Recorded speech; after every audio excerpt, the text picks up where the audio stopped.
Hello दोस्तों, आपका स्वागत है गोल्डन फ्यूचर प्लेटफॉर्म में। आज 6 मार्च 2023 है और मैं आप लोग के लिए 10 इम्पॉर्टेंट करंट अफेयर का क्वेश्चन लेके आई हूँ जो आपके आने वाले एग्जाम के लिए बहुत ही ज़्यादा इम्पॉर्टेंट रहेगा। अगर आप लोग मेरे चैनल पर नए हो तो चैनल को सब्सक्राइब कर लेना और बेल आइकन दबाना मत भूलना, जिससे कि आप लोग को मेरे आने वाले करंट अफेयर वीडियोज़ के नोटिफिकेशन मिल जाए और आपका एक भी इम्पॉर्टेंट वीडियोज़ मिस ना होने पाए। आज का हमारा पहला क्वेश्चन है, हाल ही में भारत और किस देश ने योग्यता की पारस्परिक मान्यता के लिए एक रूपरेखा तंत्र पर हस्ताक्षर किए हैं? इसका सही आंसर है ऑप्शन सी, ऑस्ट्रेलिया। ऑस्ट्रेलिया और भारत देश ने योग्यता की पारस्परिक मान्यता के लिए एक रूपरेखा तंत्र पर हस्ताक्षर किए हैं। इंपॉर्टेंट पॉइंट से देख लेते हैं हम लोग। भारत और ऑस्ट्रेलिया योग्यता की पारस्परिक मान्यता के लिए एक रूपरेखा तंत्र पर हस्ताक्षर किए जो दोनों देशों के बीच छात्रों और पेशेवरों की गतिशीलता को कम करने में मदद करेगा, जबकि दोनों देश डिग्री को मान्यता देंगे। इंजीनियरिंग, चिकित्सा और कानून पास आउट के पेशेवर पंजीकरण ढांचे के दायरे से बाहर रहेंगे। हमारा अगला क्वेश्चन है, हाल ही में कहाँ एमएसएमई औद्योगिक प्रदर्शनी और मेले का उद्घाटन हुआ है? इसका सही आंसर है ऑप्शन बी, कोटा। कोटा में एमएसएमई औद्योगिक प्रदर्शनी और मेले का उद्घाटन हुआ है। इंपॉर्टेंट पॉइंट से देख लेते हैं हम लोग। ओम बिरला और केंद्रीय सूक्ष्म लघु और मध्यम उद्यम मंत्री नारायण राणे 4 मार्च 2023 को राजस्थान के कोटा में एमएसएमई की औद्योगिक प्रदर्शनी और मेले का उद्घाटन करेंगे। 3 दिवसीय मेले का आयोजन केंद्रीय सूक्ष्म लघु और मध्यम उद्यम मंत्रालय द्वारा किया जा रहा है। प्रदर्शनी का उद्देश्य हारावती क्षेत्र के उद्यम और युवाओं को नवाचार से जोड़ना और उनके कौशल विकास और क्षमता का विकास करना है। हमारा अगला क्वेश्चन है, हाल ही में केंद्रीय मंत्री अनुराग ठाकुर ने कहा युवा उत्सव की शुरुआत की है? इसका सही आंसर है ऑप्शन ए, आईआईटी रोपड़ में केंद्रीय मंत्री अनुराग ठाकुर ने युवा उत्सव का शुरुआत किया है। इंपॉर्टेंट पॉइंट से देख लेते हैं हम लोग। पहले चरण में 31 मार्च 2023 तक युवा शक्ति का उत्सव मनाने के लिए देश भर के 150 जिलों में युवा उत्सव आयोजित किए जाएंगे। केंद्रीय युवा कार्यक्रम और खेल तथा सूचना और प्रसारण मंत्री अनुराग सिंह ठाकुर ने पंजाब में आईआईटी रोपड़ से अखिल भारतीय युवा उत्सव भारत @2047 का शुभारंभ किया। हमारा अगला क्वेश्चन है, हाल ही में किस देश में 2022 नोबेल शांति पुरस्कार विजेता एलेस बालियात्स्की को 10 साल की सजा सुनाई गई है? इसका सही आंसर है ऑप्शन सी, बेलारूस। बेलारूस देश में 2022 नोबेल शांति पुरस्कार विजेता एलेस बालियात्स्की को 10 साल की सजा सुनाई गई है। इंपॉर्टेंट पॉइंट से देख लेते हैं हम लोग। प्लांटे में मानवाधिकारों के प्रमुख रक्षक और 2022 के नोबेल शांति पुरस्कार के उम्मीदवार एलेस बालियात्स्की को स्टेट मिन्स्क की राजधानी मिन्स्क में 10 साल की जेल की सजा सुनाई गई। एलेस बालियात्स्की और उनके द्वारा बनाए गए बियासना मानवाधिकार संगठन के 3 अन्य प्रमुख सदस्यों को रैलियों के खिलाफ सरकार के अयोग्यता का आरोप लगाया गया है। अगला क्वेश्चन है, हाल ही में किस देश ने दुनिया का पहला बांस बैरियर लगाया है? इसका सही आंसर है ऑप्शन सी, भारत। भारत देश ने दुनिया का पहला बांस बैरियर लगाया है। इंपॉर्टेंट पॉइंट से देख लेते हैं हम लोग। देश में पहली बार क्रैश बैरियर के लिए बांस का इस्तेमाल किया गया है। इसे महाराष्ट्र में एक हाईवे पर लगाया गया है।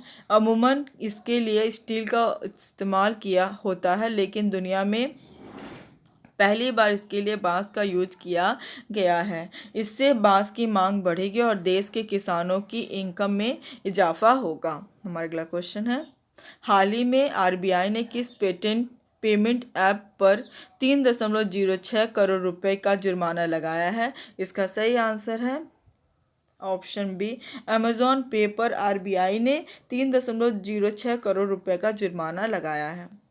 इंपॉर्टेंट पॉइंट से देख लेते हैं हम लोग।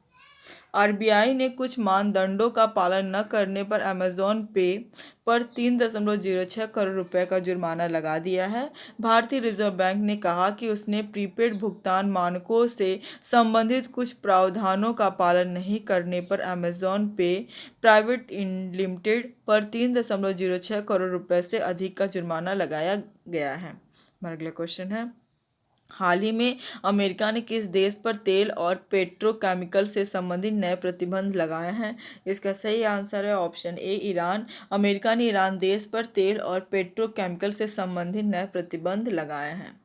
इम्पोर्टेंट पॉइंट से देख लेते हैं हम लोग। अमेरिका ने ईरान पर तेल और पेट्रोल रसायन की बिक्री से संबंधित नए प्रतिबंध लगा दिए हैं। इन प्रतिबंधों से वियतनाम स्थित एक कंपनी, चीन स्थित 2 फर्म, ईरान में 2 और संयुक्त अरब अमीरात में एक कंपनी पर ईरान के तेल और पेट्रोल रसायन के परिवहन या बिक्री में शामिल होने के आरोप लगाए गए हैं। हमारा अगला क्वेश्चन है, हाल ही में आईफोन बनाने वाली कंपनी फॉक्सकॉन भारत के किस राज्य में $1 अरब का निवेश करेगी? इसका सही आंसर है ऑप्शन बी कर्नाटक। कर्नाटक राज्य में आईफोन बनाने वाली कंपनी फॉक्सकॉन $1 अरब का निवेश करेगी। इंपॉर्टेंट पॉइंट से देख लेते हैं हम लोग। ताइवान की कंपनी फॉक्सकॉन ने बेंगलोर के अंतर्राष्ट्रीय हवाई अड्डे से सटे 300 एकड़ के भूखंड को भारत में अपने सबसे बड़े विनिर्माण परिसर के लिए स्थान के रूप में सहमति दी है। फॉक्सकॉन कंपनी की योजना $1 अरब से कम का निवेश करने की है, जिससे साउथ स्टेट के इलेक्ट्रॉनिक मैन्युफैक्चरिंग के सेंटर के रूप में खुद को स्थापित करने और समझौते के लिए चीन के प्रतिद्वंदी के रूप में खुद को स्थापित करने में मदद मिलेगी। अगले कुछ वर्षों में यह अनुमान लगाया गया है कि संशोधन 1 लाख अतिरिक्त जॉब किया जाएगा। हमारा अगला क्वेश्चन है, हाल ही में किस राज्य ने फरवरी 2023 में जीएसटी संग्रह में 40% की वृद्धि दर्ज की है? इसका सही आंसर है ऑप्शन बी उड़ीसा। उड़ीसा राज्य ने फरवरी 2023 में जीएसटी संग्रह में 40% की वृद्धि दर्ज की है। इंपॉर्टेंट पॉइंट से देख लेते हैं हम लोग। ओडिशा ने पिछले साल फरवरी के संग्रह के चलते चालू वित्त वर्ष में फरवरी महीने के दौरान रजिस्टर में 40% की वृद्धि दर्ज की है। एक आधिकारिक बयान के अनुसार फरवरी 2022 के दौरान लगभग 1223 करोड़ रुपए के संग्रह का प्रचारक राज्य ने पिछले महीने में 1712 करोड़ रुपए से अधिक गठबंधन किया। राज्य ने फरवरी 2023 के दौरान 4519 करोड़ रुपए से अधिक के संग्रह के साथ सकल में 10% से अधिक की वृद्धि दर्ज की है, जो अब तक का दूसरा सबसे अधिक सकल संग्रह है। हमारा अगला क्वेश्चन है, हाल ही में किसने नई दिल्ली में catch the rain 2023 campaign launch किया है? इसका सही आंसर है ऑप्शन सी द्रौपदी मुर्मू ने कैच द रेन 2023 लॉन्च किया है। इंपॉर्टेंट पॉइंट से देख लेते हैं हम लोग। राष्ट्रपति Droupadi Murmu catch the rain 2023 का शुभारंभ करेंगी, जो मानसून के मौसम में पानी के संरक्षण को एक जन अभियान के बदलने के प्रयासी के तहत होगा। इस साल के अभियान की थीम पेयजल के लिए स्रोत स्थिरता होगी। जल शक्ति अभियान के दौरान बारिश 2023 को पकड़ो। उन्होंने कहा कि महिलाओं के सशक्तिकरण में पानी की महत्वपूर्ण भूमिका को जल शक्ति से नारी शक्ति विषय के साथ स्वीकार किया गया है।